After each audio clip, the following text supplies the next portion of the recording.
Please don't shoot him! No! The gunshot cracks through the air like thunder. Jihoon's small body jerks backward, eyes going wide with a shock, and then he's falling in slow motion, his blue dinosaur t-shirt blooming dark red across his chest. Maya's scream catches in her throat as the 7-year-old hits the marble floor with a sickening thud. Blood spreads beneath him in a growing pool. So much blood! Too much blood for such a small body. Her feet won't move. They're frozen to the ground, heavy as concrete, rooted in nightmare logic that says she can run, but her legs refuse to obey. She tries to scream, but no sound comes out. Jihoon's small hand reaches toward her, fingers grasping at air, his mouth forming words she can barely hear through the ringing in her ears. Mom, don't let me die. Please. Something breaks inside her. The paralysis shatters like glass, and she's running, dropping to her knees beside him, hands pressing against the wound, but the blood just keeps coming, hot and sticky, covering her hands, her arms, soaking through her clothes. His eyes are losing focus, that bright, intelligent spark dimming like a candle in the wind. No, baby. Stay with me. Stay with me. She looks up. The shooter stands 10 feet away, silhouetted against harsh fluorescent light, faceless, nameless, raising his gun again for a second shot to finish the job. Rage explodes in Maya's chest like a second sun. She's not frozen anymore. She's fire and fury and every protective instinct evolution ever coded into the human species. Her eyes find the bar cart 3 feet away. Expensive crystal decanters filled with amber liquid. Park Min-ho's collection. Thousands of dollars worth of scotch and whiskey. She doesn't think. She moves, grabs the nearest bottle by the neck, heavy Waterford crystal, and hurls herself at the shooter with a roar that comes from somewhere primal and ancient. He pulls the trigger, but the gun jams. Click, click, click. Mechanical failure. 1 second of mercy.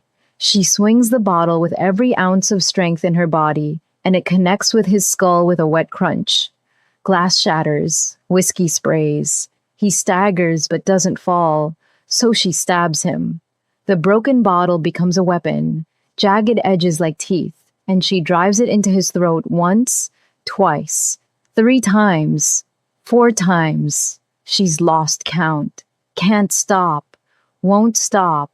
Warm blood splashing across her face, mixing with Jihoon's blood already coating her hands. The man makes a gurgling sound and drops. She stabs him again. And again. And again. Even after he stops moving. Even after his eyes go blank and empty. Maya. Hands grab her shoulders, pulling her back, but she fights them, snarling like a wounded animal protecting her young. Maya.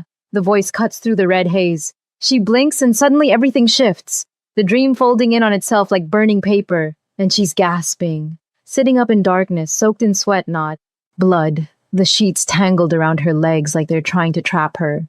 Her hands are clean, no blood, no whiskey, no shattered crystal. The bedroom door slams open and light floods in from the hallway, making her flinch. Park Min-ho stands in the doorway wearing black silk pajama pants and nothing else, chest heaving like he's been running, hair disheveled from sleep. In his right hand, a matte black pistol pointed at the ceiling, finger alongside the trigger in professional ready position.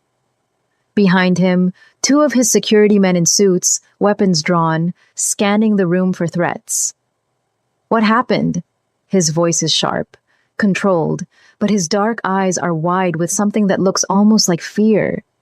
I heard screaming. Maya can't speak. Her throat is raw like she's been screaming for hours. Her whole body shakes, trembling so hard her teeth chatter. She looks down at her hands in the dim light, turning them over, examining her palms. Clean. No blood. But she can still feel it. Hot and sticky. Jihoon's life draining away beneath her fingers. Min-ho holsters the gun at the small of his back and crosses the room in 3 long strides. He sits on the edge of her bed, close but not touching, his presence solid and real in a way the nightmare wasn't. Breathe. You're safe. Jihoon is safe. It was a dream. He died. The words come out broken, barely a whisper. He got shot, and I couldn't stop the bleeding. There was so much blood, and he kept saying, "Don't let me die. Mom," and her voice cracks completely. But he didn't die. He's asleep in his room right now, safe, because of you. Minho's hand moves like he's going to touch her shoulder, then stops, hovering in the space between them like he's not sure he has permission. This is the third time this week. The nightmares are getting worse. Maya finally looks at him directly. Even disheveled from sleep with worry lines creasing his forehead, Park Minho is beautiful in that dangerous way that makes her chest tight, all sharp angles and controlled power, the kind of man who could kill someone and then pour himself a drink like it was nothing. She's seen him do exactly that.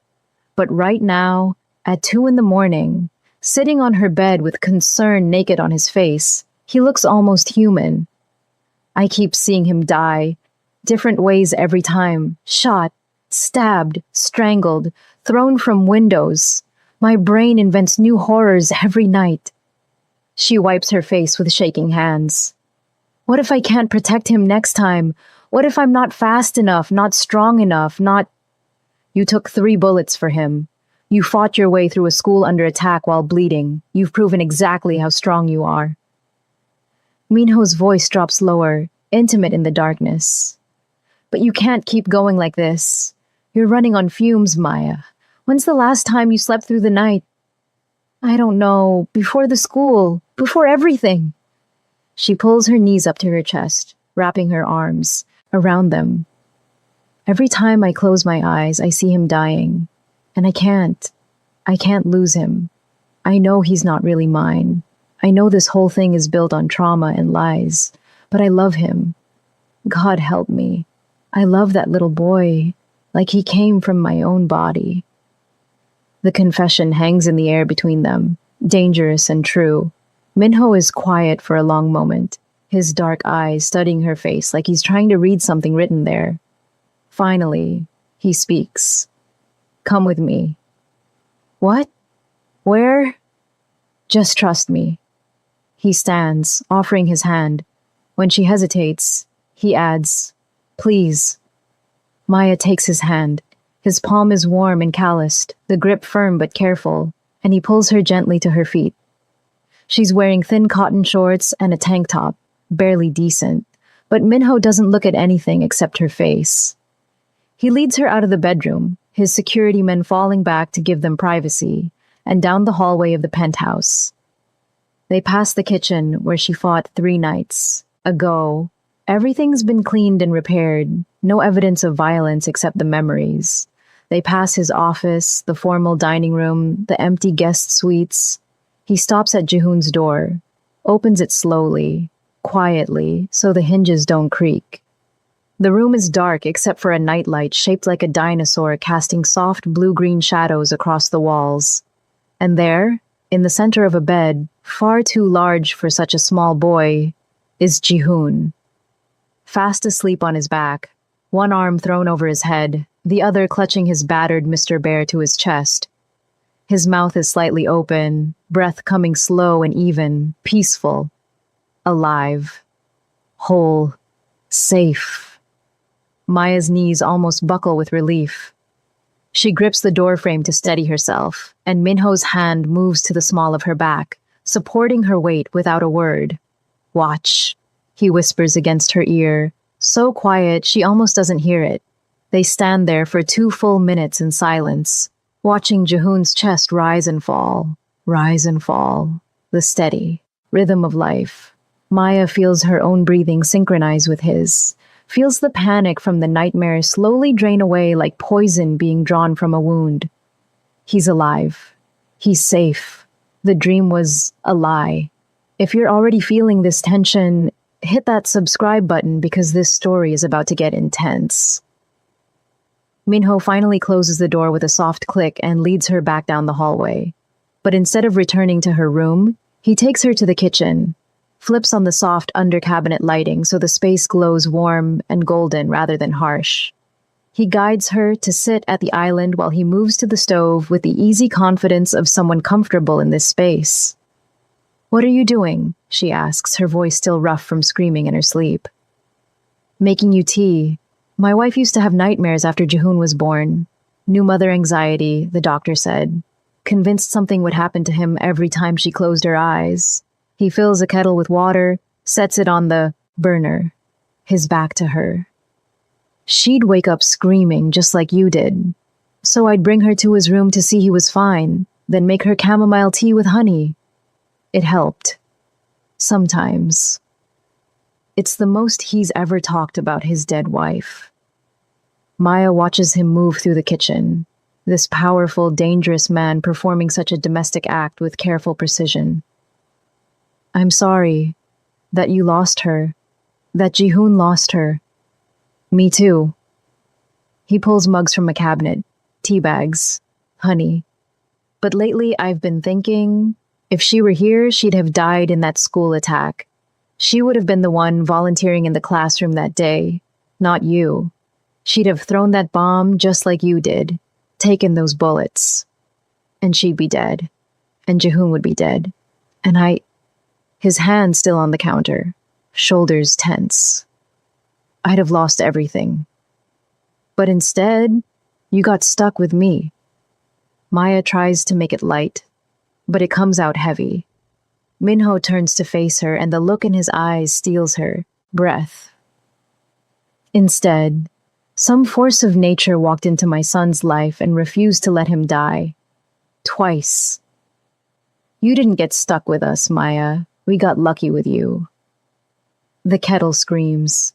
He turns back to pour water, and the moment breaks, but the weight of those words hangs in the air between them like smoke.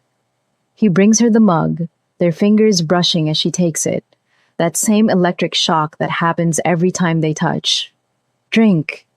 Then try to sleep. I'll leave my door open. If the nightmares come back, I'll hear you." He starts to walk away. "Minho?" He stops, looks back. "Thank you for this, for not making me feel crazy." Something shifts in his expression, softens. "You're not crazy, you're traumatized. There's a difference." He pauses. "Get some rest. Tomorrow's going to be a long day. Dr. Chen is coming for Jihoon's session, and she wants to see you too." He disappears down the hallway, and Maya is left alone with her tea and the ghost of his touch still warm on her hand. She doesn't sleep that night. Morning comes gray and cold, rain streaking the floor-to-ceiling windows of the penthouse like tears. Maya showers, dresses in simple jeans and a sweater, and finds Minho and Jihoon already at the breakfast table. The sight of them together makes her chest ache. Minho reading something on his tablet while Jihoon chatters about his dream, where he was a superhero who could fly. The little boy's small hand wrapped around his father's much larger one. Jihoon sees her and lights up. "Mommy, I dreamed I could fly. Want to see?" He jumps from his chair and runs to her, arms spread wide like wings, making airplane noises. She catches him, lifts him up, and he wraps his arms and legs around her like a koala, burying his face in her neck. "You smell like flowers. You always smell like flowers. And you smell like syrup. Did you eat all your pancakes or just the syrup?" She carries him back to the table, exaggerating a stumble. "Oh no, you're getting too heavy. Soon, I won't be able to carry you anymore." "Yes, you will. You're the strongest mommy in the whole world. You can carry anything." His voice is muffled against her shoulder, complete faith in every word. Minho watches them with an expression Maya can't quite read. He's changed since last night, back in his armor of expensive suit and slicked back hair, the dangerous Mafia boss instead of the concerned man making tea in silk pajama pants. But his eyes are soft when they land on his son, and something else when they shift to her. Something that makes her skin feel too tight. She sets Jihoon down in his chair and takes her own seat. Coffee is already poured, her favorite creamer sitting beside the cup. Minho remembers how she takes her coffee. The realization shouldn't feel as significant as it does. They eat in comfortable silence, broken only by Jihoon's endless chatter about his superhero dream and his plans to build a rocket ship out of cardboard boxes.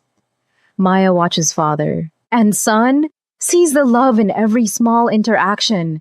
Minho cutting Jihoon's pancakes into perfect bite-sized pieces, Jihoon stealing a piece of bacon from his father's plate, and giggling when Minho pretends to be outraged. This is a family, broken and strange and built on violence and trauma, but a family nonetheless, and she's part of it now, for better or worse. The doorbell chimes at exactly 9 o'clock. Minho's head snaps up, instantly alert. He pulls his phone from his pocket, checks the security camera feed, and his shoulders relax fractionally. Dr. Chen, right on time. He looks at Jihoon. Ready to see Dr. Chen, buddy? Jihoon's excitement dims slightly. He doesn't hate Dr. Chen exactly, but therapy means talking about hard things, remembering scary things. He slides closer to Maya on his chair. Will you stay with me, Mommy? If Dr. Chen says it's okay, then yes. Maya smooths his hair back from his forehead. But you're so brave, you can do this. One of Minho's men, escorts Dr. Chen into the dining room. She's exactly as Maya remembers from their previous sessions. Middle-aged Korean-American woman with kind eyes behind stylish glasses, professional clothes, leather portfolio tucked under her arm, warm smile that seems genuine. She greets Jihoon first, crouching to his level. Good morning, Jihoon. Did you have good dreams last night? I dreamed I could fly like Superman, he demonstrates with his arms, nearly knocking over his juice. That sounds wonderful. Flying dreams are very good dreams. Dr. Chen straightens, nods to Minho and Maya. Good morning. Thank you for having me. Her eyes linger on Maya for a beat longer than necessary, assessing. Maya, I was hoping to speak with you as well today. Your nightmares, your integration into the family dynamic, these are important factors in Jihoon's recovery. Of course, Maya says, though something about the way Dr. Chen looks at her raises goosebumps on her arms. Probably just exhaustion, making her paranoid. They move to Jihoon's playroom, a space Minho had professionally designed with every therapeutic toy and tool Dr. Chen requested. Soft mats on the floor, bins of art supplies, shelves of books, a small table, and chairs in primary colors. Jihoon immediately goes to his favorite spot and starts pulling out action figures. Dr. Chen settles into one of the small chairs with practiced ease despite her adult size. She pulls out a notebook and pen, then smiles at Jihoon. What do you want to play with today? Superheroes. I'm gonna make them save the city. He lines up figures. Iron Man, Spider-Man, a random dinosaur that doesn't belong in the Marvel universe, but Jihoon doesn't care. That sounds exciting. Who are they saving the city from? Bad guys who want to hurt kids. Jihoon's voice goes quieter. But the superheroes stop them. Every time, they're really strong and brave and they never let the bad guys win. Maya and Minho watch from the doorway, giving space but staying close. Minho's hand hovers near the small of Maya's back, not quite touching, but close enough she can feel the heat of it through her sweater. She's hyper-aware of him, his breathing, his presence, the subtle tension in his frame that says he's always ready for threats, even in his own home. Dr. Chen guides Jihoon through his play with expert questions, drawing out his feelings about the attack, about his fears, about his sense of safety now. He talks about the explosion, about being scared, about Maya protecting him. He doesn't mention his biological mother once. When Dr. Chen gently brings up a photo of her, showing it to Jihoon, he looks at it for a long moment. That's my first mommy, he says matter-of-factly. She's in heaven. This is my second mommy. He points at Maya in the doorway. She saved me from the bad guys. So she's my mommy now. Dr. Chen makes notes, her expression neutral professional. And how does having a second mommy make you feel safe? She makes me feel safe. And she smells like flowers and reads me stories and doesn't leave me alone when I'm scared. Jihoon hugs his Iron Man figure to his chest. I don't want her to go away. What if she had to go away, back to her own home? Jihoon's face crumples immediately. No, she can't leave. What if the bad guys come back? What if they try to hurt me again and she's not here? His breathing picks up, panic creeping into his voice. She has to stay. She has to. Maya moves on instinct, crossing the room and kneeling beside him. Hey, it's okay. I'm not going anywhere. I'm right here, see? She takes his small hands in hers. Dr. Chen is just asking questions. That's her job. But I'm here now and I'm safe and you're safe. He launches himself into her arms, clinging tight. Promise you won't leave me. Maya's eyes meet Minho's across the room. He's watching them with that unreadable expression again, jaw tight. She looks at Dr. Chen, who's taking notes with clinical detachment, and something cold slides down Maya's spine. But Jihoon is shaking in her arms, so she pushes the feeling aside. I promise I'm not going anywhere today, okay? Right now I'm here. Right now we're safe. She doesn't make promises she can't keep about forever, but she can promise today. It's enough. Jihoon's breathing slows. His death grip on her loosens slightly. After a few minutes, Dr. Chen manages to redirect him back to playing with his superheroes, and Maya returns to the doorway. The session continues for another 30 minutes. When it's done, Dr. Chen asks to speak with Maya and Minho privately. They leave Jihoon with one of the guards in the playroom and move to Minho's office, all dark wood and leather, and floor-to-ceiling windows overlooking the city. Rain continues to streak the glass, turning the skyline hazy and gray. Dr. Chen settles into one of the leather chairs across from Minho's massive desk. Maya and Minho take the other two, forming a triangle. The therapist crosses her legs, opens her portfolio, and gets straight to business. His attachment to you is not decreasing. If anything, it's intensifying. She looks at Maya directly. He's not just calling you mom as a trauma response anymore. He's integrated you as his mother in his psychological framework. Attempting to separate you now would be equivalent to taking a toddler from their primary caregiver. The damage would be catastrophic. So what do we do? Maya asks, though she already knows the answer. You continue as you have been. Maintain stability, routine, affection. Let him keep this bond while gently reintroducing reality at his pace, not ours. Dr. Chen glances at her notes. But there's a complication.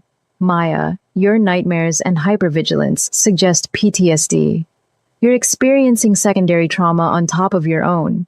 If you continue to deteriorate mentally, you won't be able to provide the stability Jihoon needs. I'm fine, Maya says, automatically. You're not.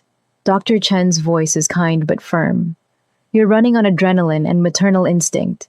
Eventually, you'll crash. And when you do, Jihoon will feel it. Children are incredibly perceptive to their caregiver's emotional state. Minho leans forward, elbows on his knees. What does she need?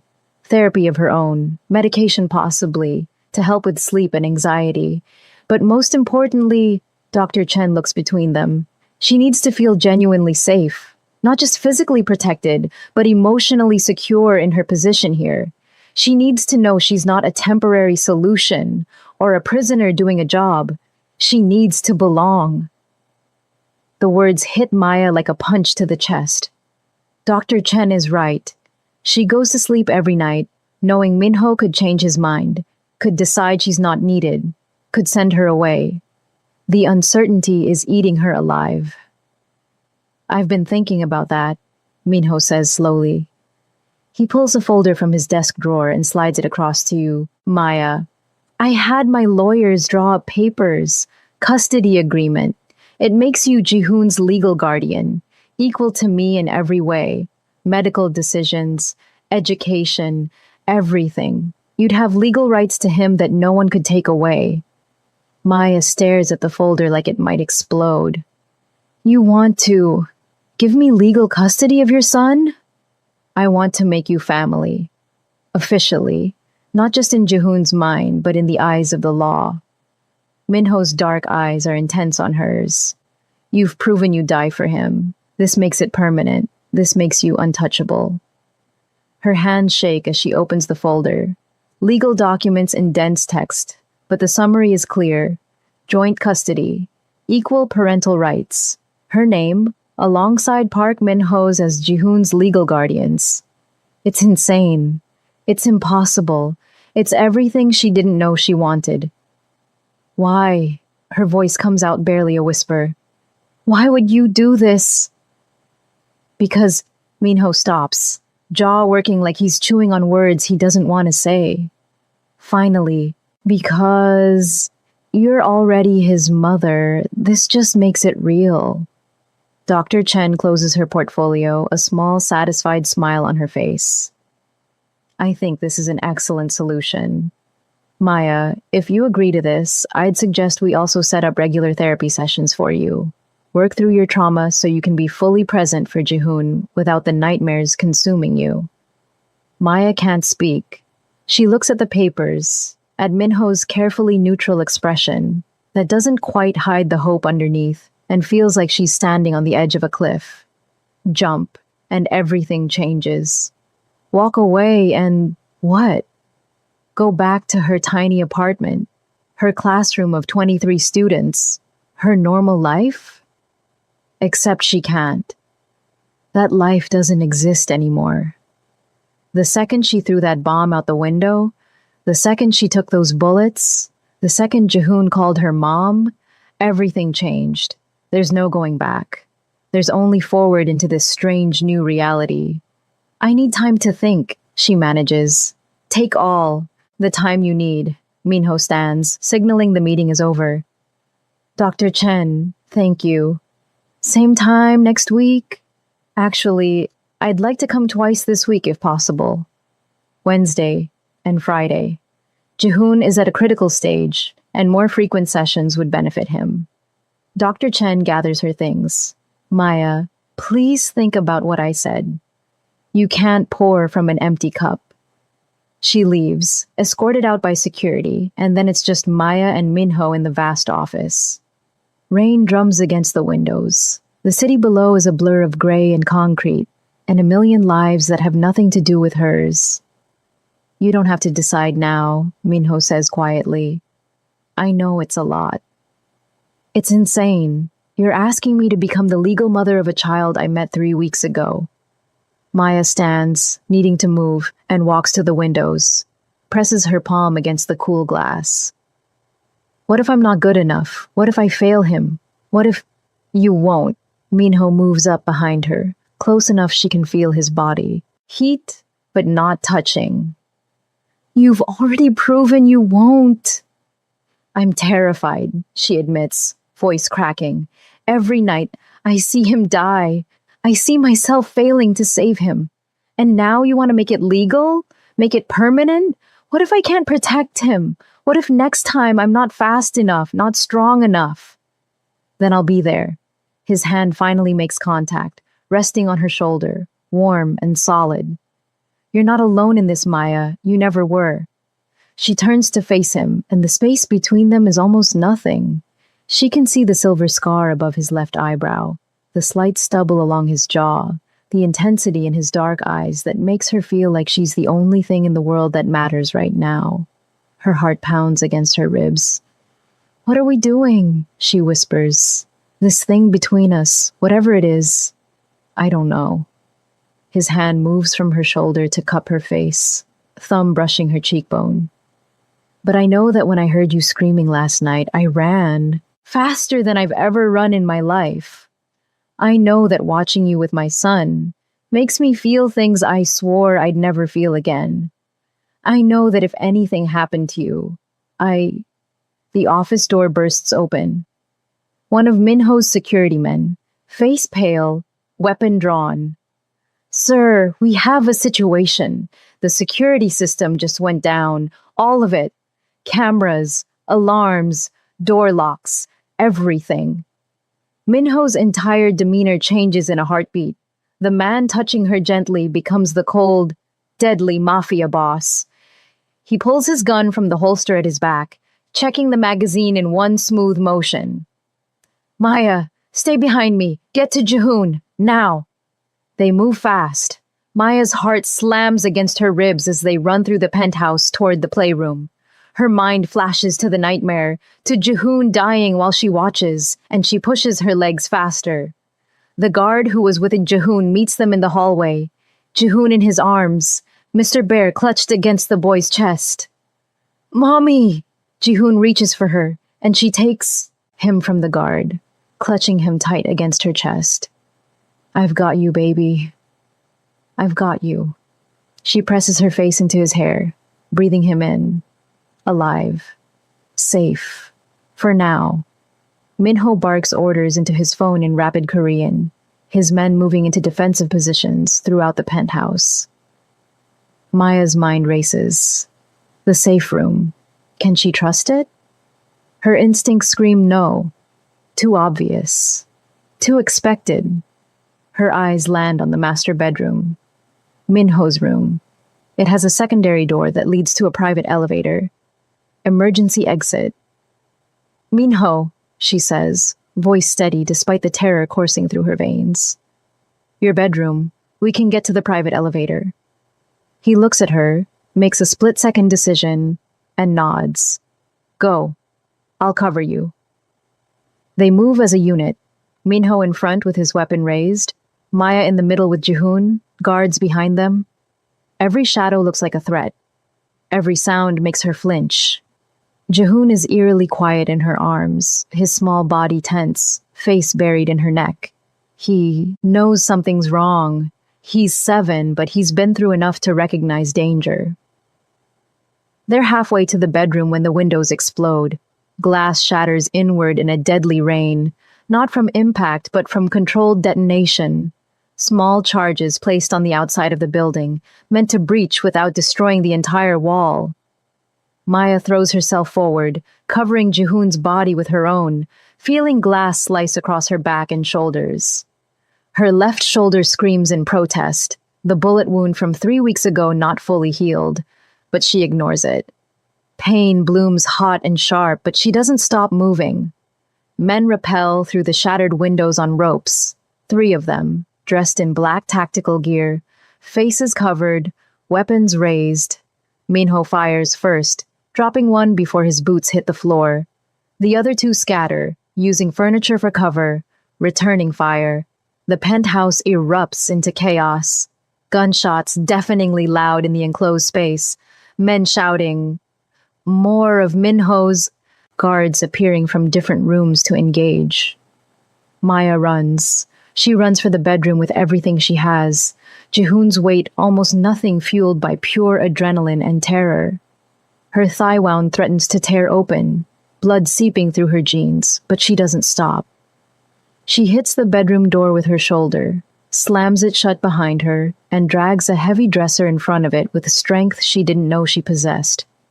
Her back screams where glass cut her, blood soaking through her sweater, but she ignores it. Jehoon, listen to me. She sets him down, kneeling so they're eye level. His face is pale, eyes huge, but he's not crying. Brave boy. We're going to go down the elevator, okay? Just like a ride. Can you be very quiet and very brave? Where's Daddy? His voice trembles. Daddy's keeping the bad guys away from us. He'll meet us soon. She hopes it's true. She prays it's true. She takes his hand and pulls him toward the door that leads to the private elevator, a luxury feature Minho had installed when he bought the penthouse, an escape route hidden behind a bookshelf in his bedroom. She's reaching for the hidden latch when she hears it. Footsteps in the hallway, slow, methodical, not running. Someone is coming for them, and they're taking their time because they know their prey is trapped. Maya's mind races. The dresser will slow them down, but not stop them. The elevator takes 45 seconds to arrive. Too long. She needs another option. Her eyes land on Minho's bedside table. She yanks the drawer open and there it is, a backup gun, matte black, compact. She grabbed that attacker's weapon 3 nights ago during the last invasion and fired it, but her hands are still shaking as badly now as they were then. Her hands are shaking so badly she almost drops it. Behind her, Jihoon whimpers softly. She forces her hand steady. The door handle turns. Locked. Then there's a bang as someone kicks it. The dresser slides an inch. Another kick. Another inch. They're coming in, and she's out of time. Maya presses the hidden latch. The bookshelf clicks and swings open, revealing the small elevator beyond. Jihoon, inside. Now, get in the corner and don't move. But Mommy? Now. He scrambles into the elevator, Mr. Bear clutched tight and curls into the corner, making himself as small as possible. The bedroom door crashes open, dresser toppling to the side. A man steps through, tactical gear, rifle raised, and his eyes land on Maya standing in front of the open elevator, gun pointed directly at him with both hands, stance wide, just like she's seen on TV. For a frozen moment, they stare at each other. She can see his eyes through the balaclava, cold, professional, assessing. He sees a woman in casual clothes, bleeding, terrified, protecting a child. He thinks she won't shoot. She sees it in his eyes. He's wrong. Maya pulls the trigger. The gun kicks hard, the shot going wild, missing him by a foot. But it makes him dive for cover, and that's all she needs. She hits the elevator button with her elbow, steps backward into the car, and slams her palm on the close door button. The doors start to slide shut. The man recovers, aims his rifle, and fires. Bullets punch through the closing doors, sparking off metal. Maya feels one graze her left arm, burning hot, and she screams but stays on her feet. The doors close with a final clang. The elevator lurches downward.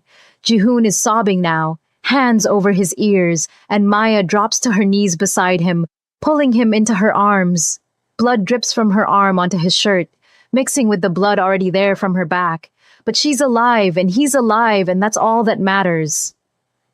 It's okay, baby. We're okay. We're safe. We're going down. We're getting out. She rocks him, her own tears finally falling, mixing with his. The elevator descends 40 floors in what feels like an eternity and an instant all at once. It opens into a private parking garage, and Maya staggers out with Jihoon in her arms. She doesn't know where to go. The garage is empty of people, but full of expensive cars. Minho's collection, Lamborghinis, Ferraris, a Bentley. She tries one door, locked. Another, locked. All of them locked. Behind them, she hears the elevator engage. Going back up. Someone called it. They're coming, panic claws at her throat. She's wounded, exhausted, and out of options. She can't run fast enough with Jihoon, can't fight with one barely functional arm. They're trapped in this concrete tomb waiting for... A black SUV screeches around the corner, tires squealing. Maya raises the gun with her good arm, stepping in front of Jihoon, ready to fight until her last breath. The SUV skids to a stop 10 feet away. The driver's door flies open. Park Minho emerges, face bloody from a cut on his forehead, suit jacket gone, shirt sleeves rolled up, gun in one hand. His eyes find her, and something like relief flashes across his face before it hardens. Again. Get in. Now. She doesn't hesitate, doesn't question. She runs to the SUV, wrenches open the back door, shoves Jihoon inside, and climbs in after him. Minho is back in the driver's seat before her doors even closed, and he floors it. The SUV rockets forward, engine roaring, tires screaming against concrete as they spiral down the parking garage ramps at a speed that would be suicide if he wasn't the best driver Maya's ever seen. They burst out of the garage into daylight, into rain and traffic and normalcy. Minho weaves through cars like they're standing still, one hand on the wheel, the other holding his phone to his ear, barking orders in Korean. Maya can't understand most of it, but she catches safe house, medical, and a name that sounds like Choi. In the back seat, she holds Jihoon against her chest, feeling his heartbeat rabbit fast, feeling her own injuries pulse with pain and rhythm with her racing heart. She's bleeding on Minho's expensive leather seats. She can't bring herself to care. Are you hit? Minho's voice harsh with adrenaline, his eyes finding hers in the rearview mirror. Grazed. I'm fine. Is it over? For now. His jaws tight, hands white-knuckled on the steering wheel. They're dead. All of them. But whoever sent them knew our security protocols, knew exactly when to hit. We have a leak. The implications hang heavy in the air. Someone on the inside, someone close, someone they trust, betrayed them. Drop a comment and tell me who you think the traitor is. And if this story has you hooked, hit that like button. They drive for 20 minutes in tense silence, taking a route that doubles back on itself multiple times, making sure they're not followed. Maya watches the city blur past, holding Jihoon, and realizes with crystalline clarity that this is her life now. Not the teaching, not the classroom, not the small apartment and coffee dates with Akeisha. This is her life, running from people who want to kill a child, bleeding in the back of an SUV, bonded to a man she barely knows, and his son who calls her mom. And the terrifying thing? She doesn't want anything else. Even knowing the cost, even knowing the danger, she would choose this. She would choose them.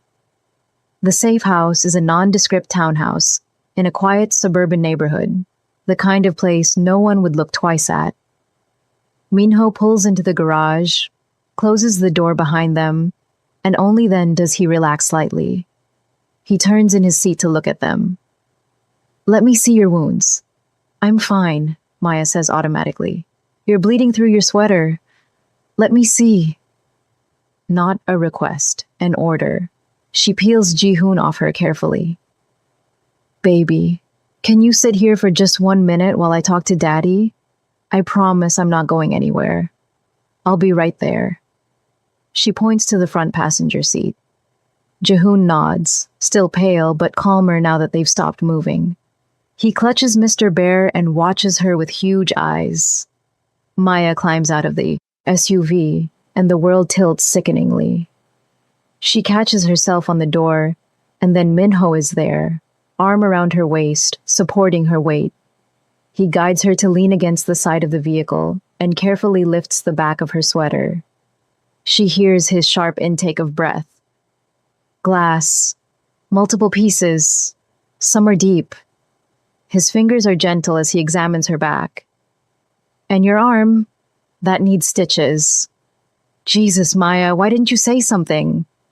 Because we were busy running for our lives?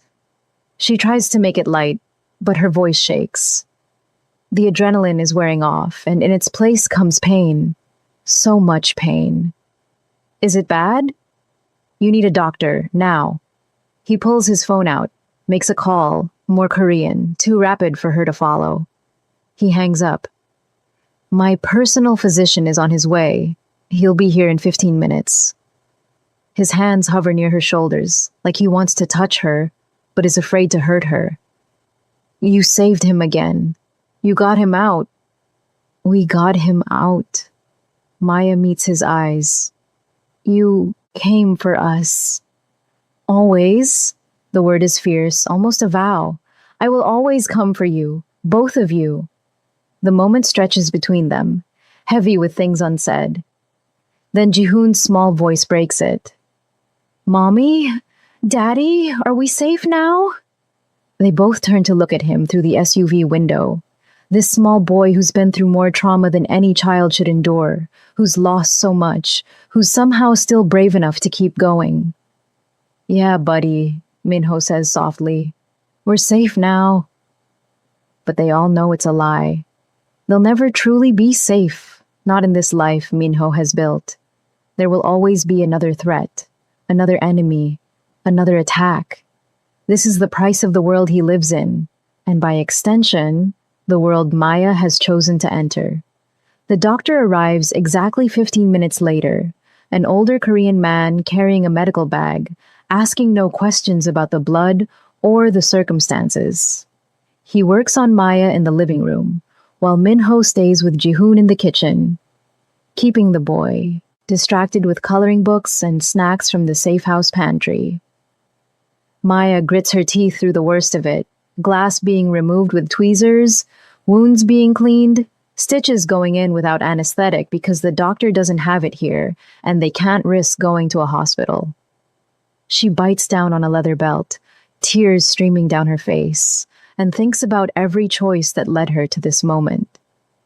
Throwing the bomb, taking the bullets, staying when she could have left, falling in love with a child who isn't hers, falling for a man who's dangerous and damaged and might get her killed. She'd make every choice again.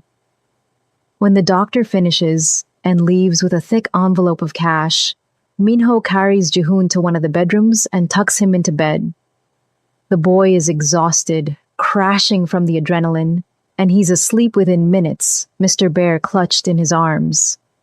Minho stands in the doorway watching him for a long moment before he closes the door softly and returns to the living room where Maya sits stiffly on the couch, bandaged and aching. He pours them both whiskey. Expensive stuff, probably, though Maya can't tell the difference. She takes the glass and drains it in one burning gulp. He refills it without comment. "We need to talk about what happens next," he says, settling into the chair across from her. He looks exhausted, the cut on his forehead cleaned but still angry and red, dried blood at his temple, his expensive shirt torn and dirty. "Someone inside my organization gave those men our security codes, our schedule, everything, someone I trust. Do you know who? I have suspicions, but I need proof." His jaw tightens. "Until I find the leak and deal with it, we're not safe. Any of us." "So what do we do? Hide here forever?" Maya gestures at the safe house. "No, we can't live in fear, waiting for the next attack." He leans forward, elbows on his knees. "I'm going to end this, going to draw out whoever's betraying me and eliminate them. But while I do that, I need you and Jihoon somewhere they can't reach you." Something cold drops into Maya's stomach. "You're sending us away." "I'm sending you somewhere safe while I clean up this mess. There's a property I own in the mountains, 3 hours from the city. Remote, secure, only 3 people know it exists. You and Jihoon will stay there with a security detail. When it's done, when the threat is neutralized, you come home." Home. He called it home. "How long? A week, maybe 2. Minho's eyes are intense on hers. "I know it's not ideal. I know you probably hate this plan. But I can't—" His voice cracks slightly. "I can't protect you both if I'm trying to hunt traitors. I need to know you're safe so I can do what needs to be done." Maya understands what he's not saying. He needs to do violent, brutal things to find the leak and eliminate it. Things that can't happen around a 7-year-old child. Things that might get them killed if they're nearby when he strikes. "Okay," she says quietly. "We'll go." Just like that? No argument. Would it change your mind? No. Then why waste breath arguing? She sets her glass down carefully, every movement hurting. "You're right. We're vulnerable while you're focused on us, so we remove ourselves from the equation. You do what you need to do. We stay alive, and then—" She trails off. "And then?" he prompts. "And then we come home." She meets his eyes. "And I signed those custody papers. The ones sitting in your office that we had to leave behind. When we go home, first thing I do is sign them. I'm done running from this. I'm done pretending this is temporary. If I'm going to be his mother, I'm going to be his mother, legally, permanently, no more halfway." Something raw and powerful flashes across Minho's face. He stands, crosses to the couch, and kneels in front of her. Takes her hands in his, careful of her wounds. "You mean that?" "I've never meant anything more." Her voice is steady despite the fear, despite the pain, despite everything. I love him.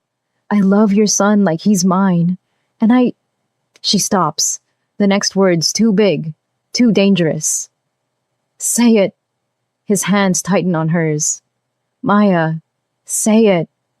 I'm falling for you too. The admission feels like jumping off a cliff. This dangerous, impossible man who makes me feel things I've never felt, who looks at me like I matter, like I'm not just the convenient solution to your son's trauma. I don't know when it happened or how, but it did, and I'm done fighting it. Minho makes a sound low in his throat, something between a growl and a groan, and then his mouth is on hers.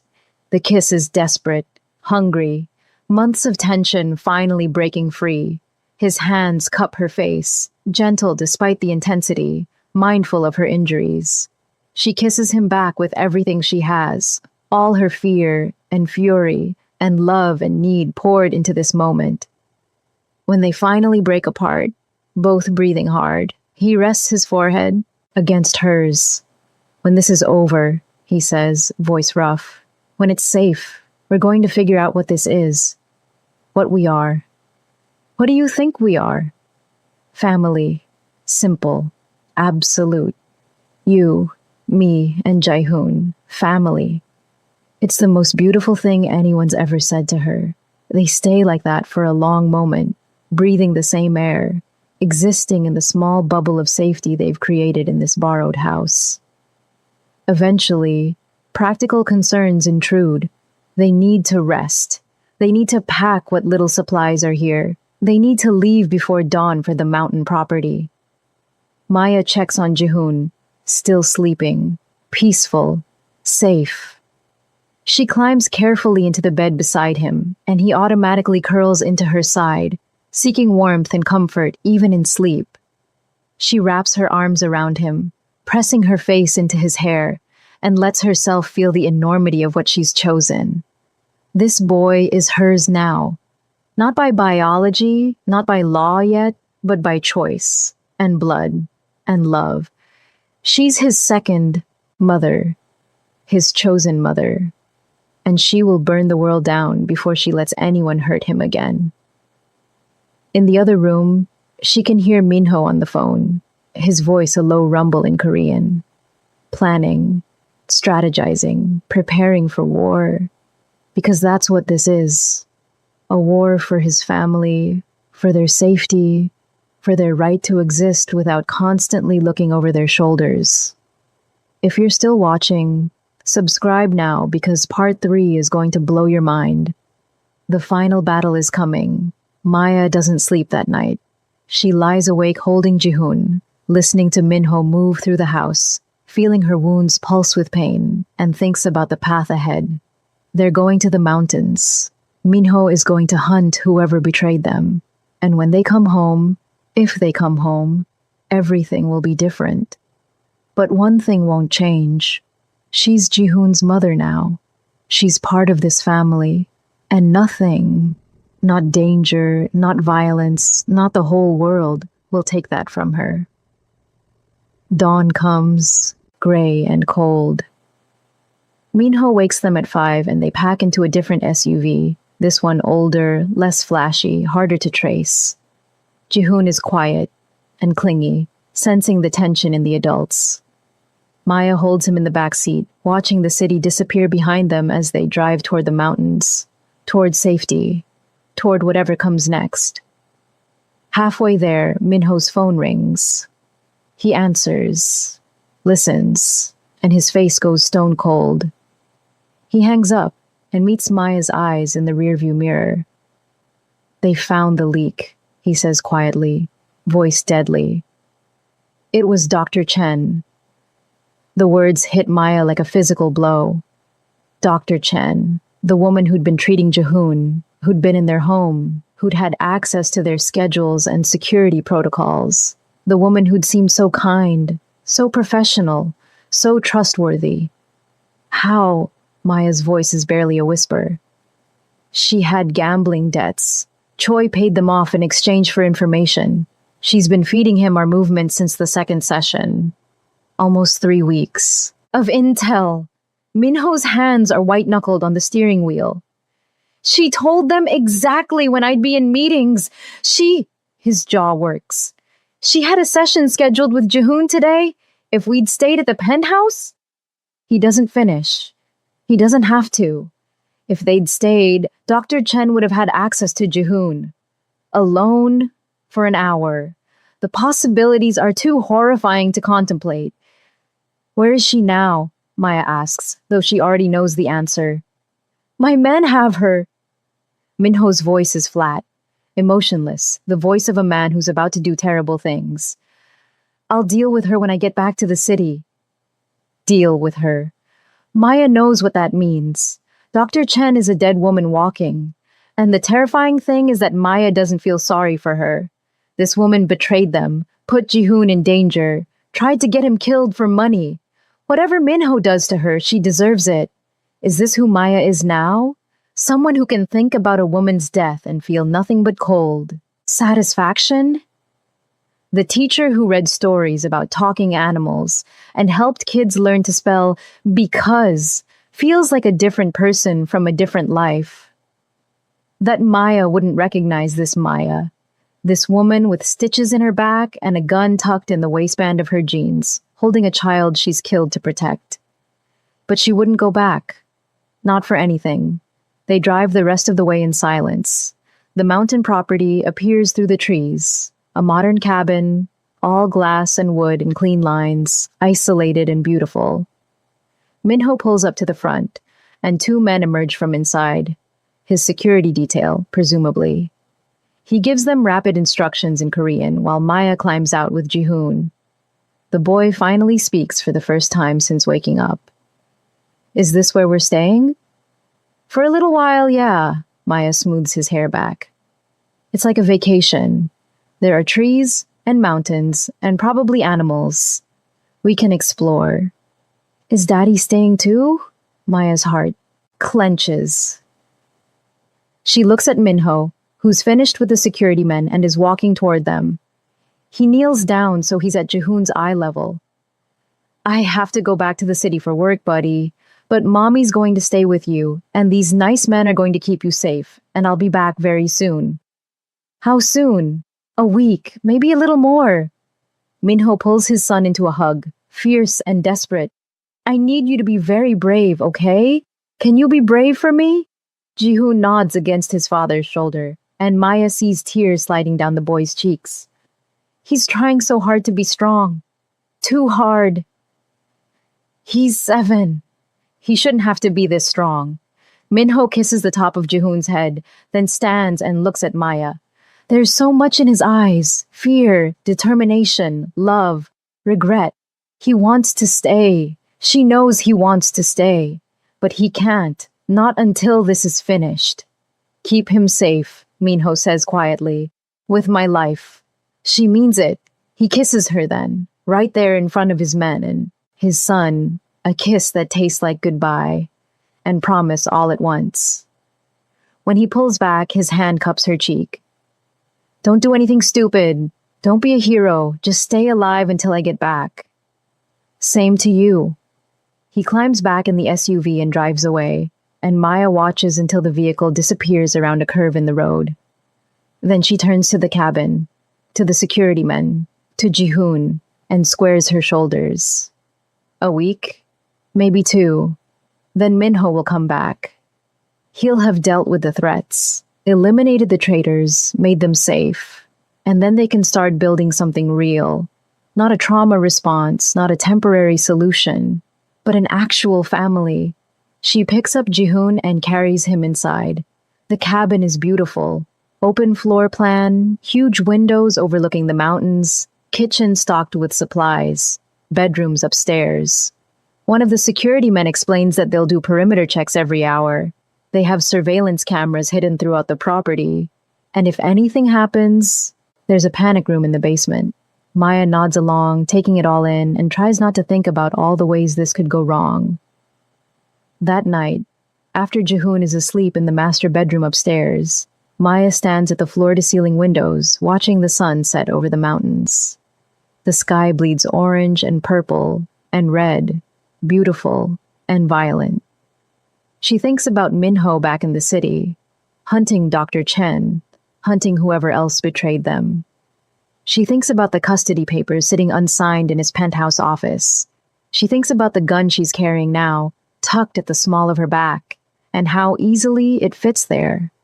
She thinks about the woman she used to be, the teacher, the friend, the normal person living a normal life.